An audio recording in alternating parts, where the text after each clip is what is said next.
গালাগাল করে কালকে অভিষেক বন্দ্যোপাধ্যায় মেরে দিতে পারে কাউকে দিয়ে, আমাকেও মেরে দিতে পারে, কিন্তু তাতে কি সত্যিটা বদলে যাবে? তাতে কি তৃণমূল আবার 200-র উপরে উঠে যাবে? প্রতিকুর রহমান সব ব্যাপারে ইয়েস ম্যান। এবার তার হয়তো কোনো কম্পালশন থাকতেও পারে, সে টাকার ডিলিংয়ে এসছে কিনা বা টাকার ডিলিংয়ে পড়েছে কিনা সেটা আমি বলতে পারবো না। কিন্তু বাম বিরোধী একটা প্ল্যাটফর্ম, জয়প্রকাশ মজুমদার বিজেপি থেকে তৃণমূল করে এখন বড় তৃণমূলই হয়েছেন। প্রতিকুর রহমানকে ধরে জিজ্ঞেস করুন, সিপিএম থেকে সে এবার স্টার ক্যাম্পেনার লিস্টে ছিল, আমরা তো কেউ ছিলাম না। তৃণমূল যদি থাকে আমি তো একদম নিশ্চিত যে যতদিন তৃণমূল থাকবে ততদিন তৃণমূল ছাত্র পরিষদের সভাপতি পদে কোনো বদল হবে না। দেবাংশু ভট্টাচার্য এতদিন পর যেখানে এলাম সেটা হচ্ছে শান্তিতে এলাম, ছিলাম অশান্তিতে।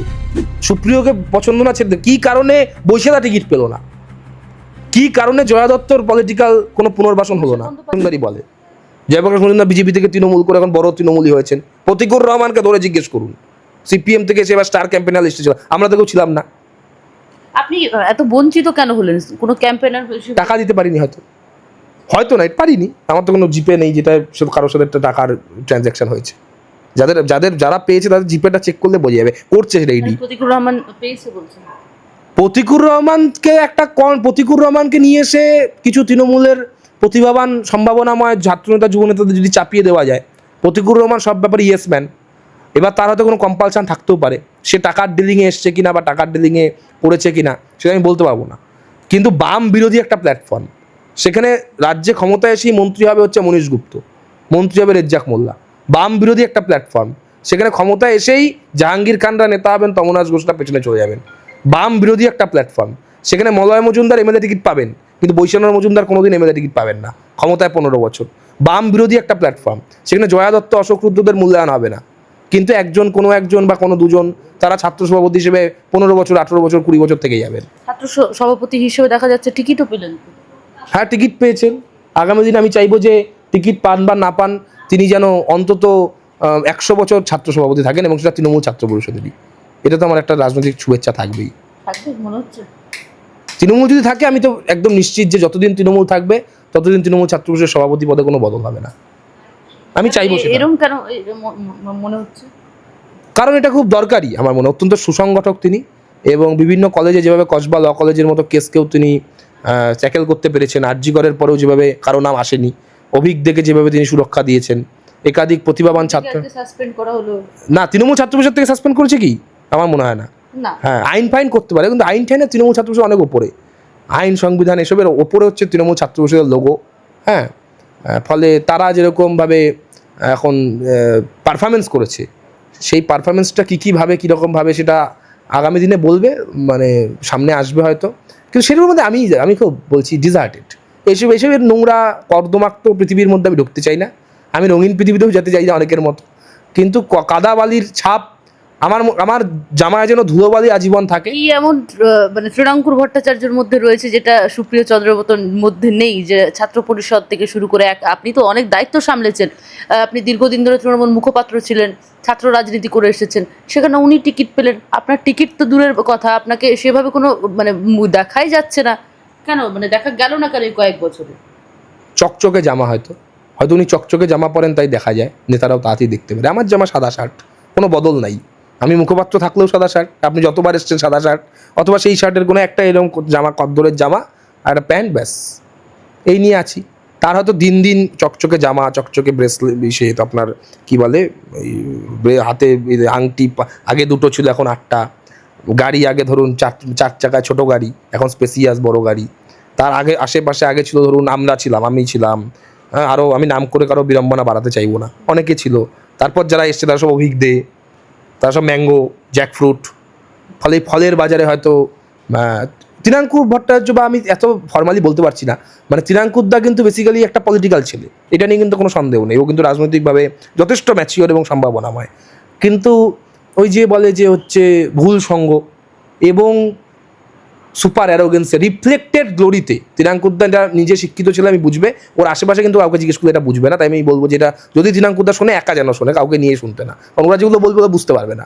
তৃণাঙ্কুরদা যদি শোনে তাহলে আমি বলতে চাইবো রিফ্লেক্টেড গ্লোরিতে না আসলে জীবনে ক্ষতি হয়। রিফ্লেক্টেড গ্লোরি ব্যাপারটা ভালো না, অরিজিনালিটি সবসময় ভালো। রিফ্লেক্টেড গ্লোরিতে ও অ্যারোগেন্স করছে, দিদি হাত নাড়ছে, আমিও গাড়ির উপর হাত নাড়লাম, তাতে কি আমি জননেত্রী থেকে জননেতা হয়ে যাবো? হবে না। অভিষেক বন্দ্যোপাধ্যায়কে চমকাচ্ছেন, তাকে ধমকাচ্ছেন, একে সাসপেন্ড করছেন, এটাকে চমকাচ্ছেন, আমিও একটা ছোট জায়গায় ছোট অভিষেক হিসেবে চমকাচ্ছি, ধমকাচ্ছি, সাসপেন্ড করছি, কর্নার করছি, তাতে ওর দোষটাই আমার মধ্যে আসবে, গুণটা আসবে না। কেমন? তাহলে আমি বলবো যে তৃণাঙ্কুরদার আগামী রাজনৈতিক জীবন সুস্থ হোক। বিশেষ করে ওর বাড়ির সাথে আমার খুবই ভালো সম্পর্ক, ওর দিদি এবং কাকিমা এবং সবাই বা কাকু সবারই খুব ভালো হোক। ও যেন ছাত্র সভাপতি হিসেবে আগামী 100 বছর তৃণমূল ছাত্র পরিষদের সভাপতি হিসেবে থাকে, আমি এই প্রার্থনা ভগবানের কাছে করব। আচ্ছা, দেবাংশু ভট্টাচার্য কি বলবেন? দেবাংশুদা বন্ধু মানুষ, আমার অগ্রজ, এবং দেবাংশুদার মধ্যে অনেক ক্ষোভ বিক্ষোভ আছে। হ্যাঁ, আইটি সেলের সভাপতি, আইটি সেলের সবাইকে আমি খুব নমস্কার জানাচ্ছি, আমাকে গালাগাল করছে করুক, কিন্তু ভালোবাসি আমি তাদের অনেক, কি ছোটো ছোটো ভাই বোন সব। এখনও অনেকে যারা নতুন উঠেছে তারাও আগে ছাত্র পরিষদ থেকেও মানে করেই অনেকে উঠেছে। এখন কি বলবো তাদের, কিন্তু দেবাংশুদাকে বলি, দেবাংশুদার কিন্তু আমি মনে করি যে ওর ও কি ছিল, যুব তৃণমূলের সম্পাদক ছিল রাজ্য কমিটির, সে ভালো ছিল বেচারা। আইটি সেল টেলে এসে রাজনীতিতে আইটি সেলের গুরুত্ব আছে, কিন্তু আইটি সেলের রাজনীতির কিন্তু গুরুত্ব নেই, মানে আমার মনে হয়। আমি ভুল হলে সেটা মেনে নেব। হ্যাঁ, আইটি সেল যে খুব বেশি করে ভারতে নিয়ে এসছে, সে একটা জনসুরাজ পার্টি বলে লড়েছিল একবার, গোহারা হেরেছে, মানে 4 নম্বরে 4টে দলের মধ্যে 4 নম্বর হয়েছে। তবে মানে আইটি সেল একটা আপনার জ্যাকেট, এই জ্যাকেটটা যদি খুলে নিই আমি তো উলঙ্গ হয়ে যাবো না। তো আইটি সেল জ্যাকেটটা পরলে ভালো লাগে, কিন্তু এইটাই আমার পোশাক হতে পারে না। আমি খালি গায়ে জ্যাকেট পরি, লোকে হয় পাগল বলবে, বলে মাতাল বলবে, তাছাড়া তো হতে পারে না। শুধু আইটি সেলটা কেমন একটা, ওই জন্য দেবাংশুদার মতো একটা ভালো প্রতিভাবান ছেলে, ভালো বক্তা, সে যুব তৃণমূল থেকে তাকে কেন সরানো হলো? আমার মনে হয় দেবাংশু ভট্টাচার্যের এই বিষয়ে মুখ খোলা উচিত, গোল গোল কথা বলা উচিত না, যে আপনার জিজ্ঞেস করবেন গেলে গোল গোল কথা না, যে আমাকে দল যখন যা দায়িত্ব দিয়েছে তখন আমি তা করেছি, এই সমস্ত কথা শুনতে শুনতে ও ক্লান্ত, আমরাও বিধ্বস্ত। নতুন কথা, ভালো ছেলে, নতুন ছেলে, ফ্রেশ ছেলে, কেন নতুন কথা বলবে না? দলের মধ্যে থেকেই তো বলা যাবে, দলের মধ্যে থেকে মমতাদি অভিষেকদার বাইরে বলতে হবে তা তো নয়, কিন্তু it is the very high time. দেবাংশুকে এরকম সিট কেন দেওয়া হয় বারবার? তমলুকের মতো সিট, চুচুড়ার মতো সিট, চুচুড়াতে অসিত মজুমদারের একটা জায়গা ছিল, সেটা তো কেন ডিস্টার্ব করলো আমি বুঝলাম না। হ্যাঁ, সেটা সরিয়ে 3বারের বিধায়ক। এবং আমি যদি ভুল না হই, মানে আমি বলছি বোধ হয়, এটা কিন্তু আমি নিশ্চিত নই, আমি যদি ভুল না হই, তোমাকে ফ্র্যাঙ্কলি বলি, বাংলা হান্টের দর্শকদের মানে প্রশ্নটা তুলে ধরি, চুচুড়া সিটটা দেবাংশু ভট্টাচার্য দলের কাছে চেয়েছে এমন কিন্তু আমার দেবাংশুদাকে মনে হয় না কখনোই, বা এমনি আমার বাস্তববোধ সম্পন্ন একটা রাজনৈতিক কর্মী হিসেবে এটা মনে হয় না। তো তাকে হঠাৎ চুচুড়ায় অসিত মজুমদারকে ডিস্টার্ব করে তাকে আমি দিতে যাবো কেন? আমার আরাবুল ইসলাম আমার ভাঙরে নেতা, ক্যানিং পূর্বে শওকত মোল্লা সিটিং এমএলএ, আমি তাকে চেঞ্জ করে ভাঙরে আনবো কেন? খগেশ্বর রায় জলপাইগুড়ি আমার জেলা, সেখানে 4বারের এমএলএ, স্বপ্না বর্মনকে আমি কমিট করে নিয়ে এসেছি, ঠিক আছে ওকে টিকিট করবো ইত্যাদি, ওকে আমি ডাবগ্রাম দেবো বা অন্য কিছু দেবো, স্বপ্না দিয়ে আমার ঘনিষ্ঠ, খগেশ্বর কাকুও ঘনিষ্ঠ, কিন্তু এবার খগেশ্বর রায়কে আমি চেঞ্জ করে এটা করবো কেন? আর এগুলো কাদের ভিত্তিতে হলো ভাই? এটা সবচেয়ে বড় প্রশ্ন, এর চেয়ে একটা বড় প্রশ্ন আছে, এটা এবার করছি, কাদের ভিত্তিতে চেয়ে বড় কথা, কিসের ভিত্তিতে হলো? তার যদি মানি লন্ডারিং কেস থেকে সেটা সরাসরি ইডির উচিত, যে যেটা ইলেকশন কমিশনের উচিত, এবং ইডিকে কেস ফাইল ট্রান্সফার করা, এবং ইডির উচিত ঢুকে যে নির্বাচনী কার্যক্রমের মধ্যে টাকার বিনিময়ে আদৌ টিকিট পথ বিলি হয়েছে কিনা সেটা তদন্ত করা, এবং হয়েছে আমি নিশ্চিত নই, কিন্তু আমার যথেষ্ট সন্দেহ আছে একাধিক সিটে তবে টাকার বিনিময়ে প্রার্থীপদ কার্যত বিলি হয়েছে, ডিস্ট্রিবিউট হয়েছে, যারা দায়িত্বে ছিল। আন্দোলনের জমি থেকে, আন্দোলন সংগ্রামের মধ্য দিয়ে জমি থেকে মমতাদি 14 তলায় উঠে গেছেন মুখ্যমন্ত্রী হয়ে। আন্দোলনের জমি বা দুফসলি জমিটি কিন্তু পড়েছিল, সেই দুফসলি জমি মমতা দায়িত্ব দিয়েছিলেন প্রথমে মুকুল রায়কে, পরে শুভেন্দু অধিকারীকে, তারপর অভিষেক বন্দ্যোপাধ্যায়কে, এবং এই অভিষেক বন্দ্যোপাধ্যায় তা নিয়ে এলেন আইপ্যাককে। অভিষেক বন্দ্যোপাধ্যায় ভাবলেন যে দিদিমণি 14 তলায়, আমিও একটা 10 তলা অফিস করে ফেলি হলদিরামের ওপর, করে নিয়ে আমরা দুজন অফিসে থাকি, আর ওটা একটা ভাড়াটে সংস্থাকে বলি চাষবাস করে দিতে, যা হবে আমাকে 2% 20% দিলেই হলো। এইভাবে একটা নাইট পার্টি চলতে পারে, সেটা ডিজে পার্টিতে বলার হুঙ্কার দেওয়া যেতে পারে, কিন্তু এভাবে পলিটিক্যাল পার্টি চলে না। যদি চলে ভালো, আমরাও থাকবো। তৃণমূল যদি ঘুরে দাঁড়াতে পারে, আমি তো পুরোনো দলের, আমি তো অন্য কোনো দলে নাম লেখাই নিতে পারি। অনেকে বলছে তুমি বিজেপি, বোকা বোকা কথা। বিজেপি থেকে সত্যি যাওয়া হচ্ছে না, আমি কোথায় যাচ্ছি? আমি তো এখানে বসেই আছি তোমার সাথে এতক্ষণ, আমি এলাম সবে ঘুরে এলাম, বরং এতদিন পর যেখানে এলাম সেটা হচ্ছে শান্তিতে এলাম, ছিলাম অশান্তিতে। এরপর আমি কোথায় যাবো সেটা এখন ঘুমোবো, খাবো, তারপর দেখবো। এখনই অন্তত কোথাও বেরোচ্ছি না আমি। কথা হয়েছে কারোর সঙ্গে? সবার সাথে আমি বিজেপি বিস্ফোরক মন্তব্য হচ্ছে, তৃণমূল বিজেপি কারোর সঙ্গে কথা হচ্ছে, দলীয় তৃণমূলের আমি বলছি তোমাকে, উত্তরবঙ্গের দার্জিলিং থেকে মালদা, কলকাতা, 24 পরগনা, মেদিনীপুর, একাধিক কারণ আমি প্রায় 18 থেকে 23 ছাত্র রাজনীতির মধ্যে আমি প্রায় 3-4টে জেলায় বিভিন্ন বছরে কোঅর্ডিনেটর বা অবজারভারের দায়িত্ব সামলেছি, এবার সব জেলায় আমার বন্ধুরা আছে, আমার কর্মচারীরা নেই। আমি কর্মচারী মালিক কালচারে বিশ্বাস করি না, আমি সহকর্মী কালচারে বিশ্বাস করি। ফলে সহকর্মী বন্ধুরা সব জেলায় আছে, ভাইরা আছে। তারা আমাকে অনেকে 200 লোক যদি 20টা লোক যদি কমেন্টে বাজে কথা বলে, 200 লোক আমাকে মেসেঞ্জারে লিখছে তুমি যে যা বলছো একদম ঠিক বলছো, তাদের থেকে তো ভরসা পাচ্ছি। নইলে পরপর বলছি কীভাবে, দুটো বলে থেমে যেতাম অন্য অনেকের মতো। টানা বলছি কীভাবে, কারণ আমাকে সাপোর্ট করছে। কিন্তু তুমি যদি বলছো কোনো পলিটিক্যাল পার্টির সঙ্গে কথা, অনেকের সঙ্গে কথা হয়েছে। বিজেপির অনেকে শঙ্কর দাসকে জিতেছে, আমি তাকে কনগ্রেচুলেশন জানাবো না? আমি তাকে বিজেপি জয়েন করার আগে থেকে চিনি। আজকে সিপিএম ভালো রেজাল্ট করেছে, ডোমকল একটা জিতেছে, মানে 0 থেকে 1 হয়েছে। তা আমার প্রেসিডেন্সি সিনিয়র শুভজিৎ সরকার, ময়ূক বিশ্বাস, আমি তাদেরকে বলবো একটা কথা বলে বলবো না, এটা আগে যেরকম 0 বলে প্যাক দিতাম, তো একটা পেয়েছে আমি কনগ্রাচুলেট করবো না? আমার বন্ধু ধরো ফেসবুক ফ্রেন্ড লিস্টে নওশাদ সিদ্দিকী আছেন, তো আমি তাকেও কনগ্রাচুলেশন জানিয়েছি। আমি ফিরহাদ হাকিমকেও জানিয়েছি, অনেককে জানিয়েছি। আমাদের উত্তরবঙ্গে তো তৃণমূল নেই, কাকেই বা জানাবো, সমবেদনা জানিয়েছি। কিন্তু আমি বলছি যা জানানোর সবাইকে জানিয়েছি, কিন্তু যখন জানানোর ছিল তখন আমাকে জানাতে দেওয়া হয়নি। এটা হলো সুপ্রিয়কে পছন্দ না ছেড়ে, কী কারণে বৈশালা টিকিট পেল না, কী কারণে জয়া দত্তর পলিটিক্যাল কোনো পুনর্বাসন হলো না? বন্দ্যোপাধ্যায়ের সঙ্গে দেখা হয়েছে ব্যক্তিগতভাবে কখনো? প্রচুরবার, মানে ভোটের পরে না, মানে এমনি কয়েক বছরে। হ্যাঁ, বহুবার, সেটা তো বহুবার মানে হয়েছে। অনেকে অভিযোগ করছেন যে অভিষেক বন্দ্যোপাধ্যায় দেখা করতেন না, দেখা করতে 4 জন। না, আমার সাথে কিন্তু কর্মসূচিতে দেখা হয়েছে, মানে বাড়িতে বসে একসাথে যদি চা বিস্কুট খেয়েছি, এটা কিন্তু আমি বললে ভুল বলা হবে। হ্যাঁ, এটা কখনো হয়নি এবং এটা প্রত্যাশিতও না। যারা বিজেপি করে তারা কি অমিত শাহর সাথে কি ধোকলা খায়? এটা আমি বলছি, আমি মনে করি যারা বলছে ওটা বোকা নাকি নিচু স্তরের যারা কর্মী রয়েছে বা এই তোমাদের মতো যারা রয়েছে দীর্ঘদিন ধরে রয়েছে, মানে তৃণমূল করে আসছে, তাদের সঙ্গে সাক্ষাৎ পর্যন্ত করতেন? প্রয়োজনে সাক্ষাৎ করতেন, প্রয়োজনে কথা বলতেন, প্রয়োজন ছাড়া খুব একটা কথা বলতেন না। মানে কথা বলতেন না, দেখা করতেন, এটা হয়তো একটু অতিশয়োক্তি হয়ে যাবে, বাংলা যাকে বলে। অতিশয়োক্তিটা করে লাভ নেই। কিন্তু কথা হচ্ছে যে মমতাদির মানে স্টাইল অফ ফাংশনিং আর অভিষেক বন্দ্যোপাধ্যায়ের স্টাইল অফ ফাংশনিং দুটো কিন্তু আলাদা, এটা তো নিশ্চিতভাবে। সেই স্টাইল অফ ফাংশনিংটা যেহেতু আলাদা, ফলে সেইটা হয়তো অনেকের কাছে একটা দূরত্বের কারণ হয়েছে। তৃণমূল তো একেবারে, যারা তৃণমূল করে আপনি যদি দেখেন, মানে সোশ্যাল ক্লাসটা যদি দেখেন, সেক্ষেত্রে কিন্তু তারা তো খুব আবেগ থেকে দলটা করে, কোনো অতটা ম্যাথামেটিক্যালি বা অতটা ক্যালকুলেটিভভাবে করেন না। হ্যাঁ, মানে সৌগত রায় যেভাবে রাজনীতি করেন বা সুদীপ বন্দ্যোপাধ্যায় যেভাবে করেন, সেভাবে তৃণমূল স্তরের নিচু স্তরের লোকেরা করেন। আমি কিন্তু যথেষ্ট সম্মান দিয়েই বললাম, মানে সুদীপবাবু বা সৌগতবাবু এই কথার সঙ্গে একমতই হবে না। আমি সৌগতবাবু আমার প্রেসিডেন্সির প্রাক্তনী, আমি যদি ভুল বলে থাকি আমাকে মাফ করে দেবেন, কিন্তু ওইভাবে করেন না আর কি। হ্যাঁ, ঠান্ডা ঘর থেকে করেন না। তো তাদের কাছে হয়তো অভিষেক বন্দ্যোপাধ্যায়কে গ্রহণযোগ্যতা নিয়ে প্রশ্ন আছে বা ছিল, এবং প্রশ্ন যে একটা বড়সড় জিজ্ঞাসা চিহ্ন আছে সেটা তো খুব প্রমাণিত ভোটের ফলাফল। এটা সুপ্রিয় কি বলছে, রিজু কি বলছে, তাদেরকে গালাগাল করে কালকে অভিষেক বন্দ্যোপাধ্যায় মেরে দিতে পারে কাউকে দিয়ে, আমাকেও মেরে দিতে পারে, কিন্তু তাতে কি সত্যিটা বদলে যাবে? তাতে কি তৃণমূল আবার 200-র উপরে উঠে যাবে? মানে এরকম আশঙ্কা রয়েছে অভিষেক বন্দ্যোপাধ্যায়ের উপর? না, অভিষেক বন্দ্যোপাধ্যায় আমাকে মারবেন বলে আমি ব্যক্তিগতভাবে বিশ্বাস করতে চাই না, আমি তো বিশ্বাস করি না, আমি তো পলিসিগত সমালোচনা করছি। কিন্তু আমি বলছি অভিষেক বন্দ্যোপাধ্যায়ের যারা অতিশয় ফ্যান, যারা হ্যাঁ দাদার যুবরাজ অনুগামী, হ্যাঁ সেনাপতি, যারা বলে টাকা তুলেছে জায়গা জায়গা থেকে, জন্মদিনে কেক কাটিয়েছে কত জায়গায় কে জানে, তারপরে তোমার বিভিন্ন জায়গায় টানা অলিম্পিকের মতো 4 বছর 5 বছর এক একটা জায়গায় সভাপতি, মার্সিডিজ স্করপিও করে নিয়েছে। হ্যাঁ, তারা এখন যদি দাদার কাছে স্কোর বাড়াতে হামলা করে, আমার তো কোনো সেন্ট্রাল সিকিউরিটিও নেই। কাকলির যেরকম সিকিউরিটি বেড়েছে আমি শুনেছি তোমাদের থেকে, আমার তো কোনো সিকিউরিটি নেই ভাই। তাহলে সেখানে কি হবে সেটা একটা যথেষ্ট ভাবনার বিষয়। কিন্তু সেটা ওরা করতে পারে বলে মনে হচ্ছে, কারণ পরপর ওরা গ্রেপ্তার হয়ে যাচ্ছে। আমি দেখছি যারা এইসব করতো তারা, আমি দেখছি প্রতিদিন একজন কিন্তু করে গ্রেপ্তার হয়ে যাচ্ছে। এটা খুব অ্যালার্মিং। আমার মনে হয় ওদের একটা সিকিউরিটি পাওয়ার দরকার। হ্যাঁ, এই বলবো। কি ভাবছো, রাজনৈতিক চিন্তাধারা কি রয়েছে এখন আগামীতে?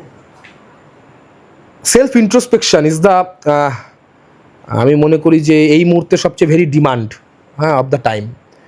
নিজের মধ্যে আত্মসমীক্ষা, নিজেকে, মানুষ যেরকম একটা বড় দুর্ঘটনা বা আঘাতের পর, আধুনিক মানুষ আর কি, আগেকার মানুষ হলে সে মানে মদ গাঁজা ভাঙ খেয়ে নিত, এখন হলে সে কাউন্সিলিং করা বা একটা স্থিতধী হওয়ার চেষ্টা করে, সেইটার মধ্যে থাকবো। রাজনীতিতে এসেছিলাম উত্তরবঙ্গের জন্য কিছু কাজ করার স্বপ্ন নিয়ে, এবং উত্তরবঙ্গে মানে আমি সব কাজ করে দেবো এই আশা থেকে নয়, তবে কিছু কাজ আমি করতে পারি এই আত্মবিশ্বাস থেকে। ফলে উত্তরবঙ্গের প্রতি সেই কমিটমেন্ট থেকে, রাজনীতির প্রতি আমার প্যাশান থেকে, এত বছরের ছাত্র রাজনীতির এত বন্ধু আছে, ভাইরা আছে, দাদারা আছে, তাদের যে সহযোগিতা, সাপোর্ট থেকে আমি এটুকু তোমাকে বলতে পারি যে আমি রাজনীতিতে থাকবো, রাজনীতি থেকে অবসর বা সন্ন্যাসের কথা আমি ভাবছি না। আচ্ছা, একটা বিষয় জানি রাখি, উত্তরবঙ্গ বঞ্চনার কথা বারে বারে বলা হয়েছে, কিন্তু এখনো পর্যন্ত যে রাজ্যের মন্ত্রী হয়েছেন তাদের মধ্যে নিষিদ্ধ হয়েছে, প্রামাণিককে দুটো পদ দেওয়া হয়েছে, ক্রীড়া মন্ত্রী থেকে শুরু করে যুব কল্যাণ, উন্নয়ন, যুব কল্যাণ, হ্যাঁ, দেওয়া হয়েছে, এবং স্পিকার উত্তরবঙ্গ থেকে রথীন বাবু। দেখছেন বিষয়টা?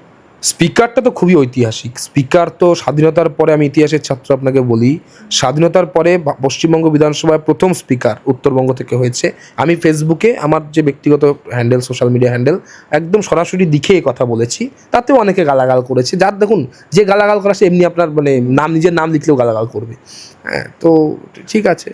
আর নিষিদ্ধা তো পরীক্ষিত, একটা পঞ্চায়েত স্তরে কিছু টিকিট দিতে চেয়েছিলেন, সেটা এই সুপার অ্যারোগেন্ট তৃণমূলী দক্ষিণ কলকাতার লবি মেনে নিতে পারেনি। সেই ছেলেটা কিন্তু কেন্দ্রীয় স্বরাষ্ট্রমন্ত্রী হয়েছে, প্রতিমন্ত্রী হয়েছে, আজকে রাজ্যের মন্ত্রী। সজলদা একটা আমাদের ছাত্র রাজনীতির ছেলে বলে বলছি, নিষিদ্ধও যুবর আমাদের সভাপতি ছিল কোচবিহারে। সজলদা একটা কাউন্সিলর টিকিট চেয়েছিল কলকাতা কর্পোরেশনে। আজকে সে লোকটা আগামীর মন্ত্রী হবে, আমি আশা করব, শুভেচ্ছা জানাবো। এবং সে লোকটাকে দল ধরে রাখতে পারেনি। তাহলে এদেরকে দল মূল্যায়ন করে, কিন্তু আমাকে কি মূল্যায়ন করবে? আমার তো এত কোয়ালিটি আছে বলে মানুষ বলবে, আমি জানি না। কিন্তু আমি বলছি যে উত্তরবঙ্গ বঞ্চনা তো আছেই। তবে যে কথা আমি সবসময় বলে এসেছি, মমতাদি কিছু কিছু ক্ষেত্রে উত্তরবঙ্গের কিছু কিছু কাজের চেষ্টাও করেছেন। যেমন স্বাধীনতার পরে উত্তরবঙ্গে একটা আলাদা সেক্রেটারিয়েট বিল্ডিং নির্মাণ বা উত্তরকন্যা তৈরি, সেটা কিন্তু অন্য কোনো সরকার এর আগে কংগ্রেস বা বামফ্রন্ট আমলে করেনি। এটা দিদি করেছেন। চা বাগানে একাধিক কাজ করার অন্তত চেষ্টা করেছেন। একাধিক রাস্তা থেকে শুরু করে একাধিক পরিকাঠামোর উন্নয়ন মমতাদি চেষ্টা করেছেন। কিন্তু সমস্যা কোথায় হয়ে গেছে, মমতাদি যাদের দিয়ে কাজটা করানোর চেষ্টা করেছেন, যেভাবে করতে চেয়েছেন, এই প্রসেস এবং এই ইনগ্রেডিয়েন্টস, এই দুটো ক্ষেত্রেই খুব মানে ওয়েস্টেজ হয়েছে আর কি সরকারি সম্পদের। ফলে মমতা বন্দ্যোপাধ্যায়ের এই অনেকগুলো কাজ আমি মনে করি উত্তরবঙ্গে সফলভাবে হয়নি, করতে একদম চাননি এমন না। সরকার কেমন চলবে কি মনে হচ্ছে? 15 দিনে আশা করবো 15 দিনের পারফরমেন্স খুব ভালো, কিন্তু এটা মানে খুব অতিরিক্ত উৎসাহী না হয়ে বলবো, ব্যালেন্সড কমেন্ট করব যে 15 দিনের যে কোনো সরকার আসার পর প্রথম 15 দিন বা প্রথম 1 মাস খুবই ভালো হয়। কোনো সরকার দেখবেন না যে প্রথম 15 দিনে খুব খারাপ কিছু করে ফেলেছে, যদি না খুব খারাপ কপালের সরকার হয়, যে দুর্ঘটনা ঘটে গেল ব্রিজ ভেঙে, তাহলে ও কী করবে বেচারা।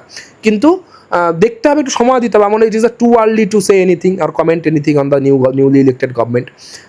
কিন্তু আমি তো দেখতে চাইবো যে উত্তরবঙ্গে যে প্রতিশ্রুতি মাননীয় প্রধানমন্ত্রী দিয়ে গেছেন, মুখ্যমন্ত্রী, আমি আশা করবো সেই পথে কাজ করবেন। আমি চাইবো উত্তরবঙ্গে IIT এইমস হোক, যেটা ওরা বলেছে বারবার করে। আমি চাইবো শিলিগুড়িকে আলাদা জেলা হিসেবে ঘোষণা করা হোক, যেটা আমরা দীর্ঘদিনের আমাদের দাবি। মমতাদি কিন্তু আলিপুরদুয়ার জেলা করেছিলেন দীর্ঘদিনের দাবি মেনে। আমি চাইবো নিশ্চিতভাবে নতুন কর্মসংস্থানের যে প্রশ্ন, সেই প্রশ্ন উঠে আসুক, অনেক কর্মসংস্থান হোক বাংলায়।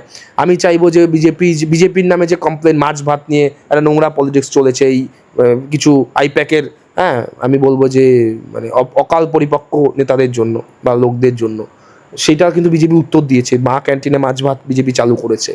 একইভাবে বিজেপির বিরুদ্ধে একটা যে প্রস্তাব যে হিন্দু মুসলমান বিভাজন করে, বিজেপি সেইখানেও অনেক ইনক্লুসিভ পলিটিক্স, অন্তত বাংলার ক্ষেত্রে যেখানে প্রায় 30 থেকে 40% মুসলিম মাইনরিটি জনসংখ্যা আছে, সেখানে ইনক্লুসিভ পলিটিক্স হবে, শান্তি শৃঙ্খলা বজায় রাখবে, ল অ্যান্ড অর্ডার ঠিক থাকবে। এবং সবচেয়ে বড় কথা, যে কথা আমি ব্যক্তিগতভাবে বলবো, যে আমি চাইবো দুটো স্পেসিফিক ইস্যু, যে রাজনীতির প্রশ্নে রথীনবাবু যেমন স্পিকার হয়েছেন, একইভাবে রাজনৈতিক রঙ্গমঞ্চে পলিটিক্যাল রিপ্রেজেন্টেশনের জায়গায়, রাজনৈতিক প্রতিনিধিত্বের জায়গায় উত্তরবঙ্গ এবং জেলা মফস্বল সমান মর্যাদা পাক। কারণ অনেক দিন পরে, প্রায় 3টে টার্মের মুখ্যমন্ত্রিত্বের পরে আরও একবার মুখ্যমন্ত্রী আমরা যাকে পেয়েছি, তিনি জেলা মফস্বলের ছেলে। ফলে জেলা মফস্বলের আমরা যারা বিভিন্ন দলের রাজনৈতিক কর্মী, আমাদের তার প্রতি একটা দাবি থাকবেই, আবদার থাকবেই, দাদা হিসেবে বা নেতা হিসেবে বা রাজ্যের পরিষদীয় দলের শাসক দলের নেতা হিসেবে, যে জেলা মফস্বলের ছেলেরা যেন ভয়ে বা কোনো ভীতিতে বা কোনো রকম ভয় না পেয়ে, আতঙ্কিত না হয়ে, তারা যেন সব দলের রাজনীতিটা খোলা মনে করতে পারে এবং অন্যায় হলে তার প্রতিবাদ করতে পারে। যে শাসক দলের বিরোধিতা হলে শাসক দলের বিরোধী রাজনীতি যেন জায়গা পায়, ছাত্র নির্বাচন যেন খুব দ্রুত হয়, এবং রাজনৈতিক প্রতিনিধিত্বের প্রশ্নে উত্তরবঙ্গ যেন দক্ষিণবঙ্গের সমান কর্মচারী হিসেবে নয়, সহকর্মী হিসেবে মর্যাদা পায় সমস্ত রাজনৈতিক কর্মী। এটা আমি বলবো।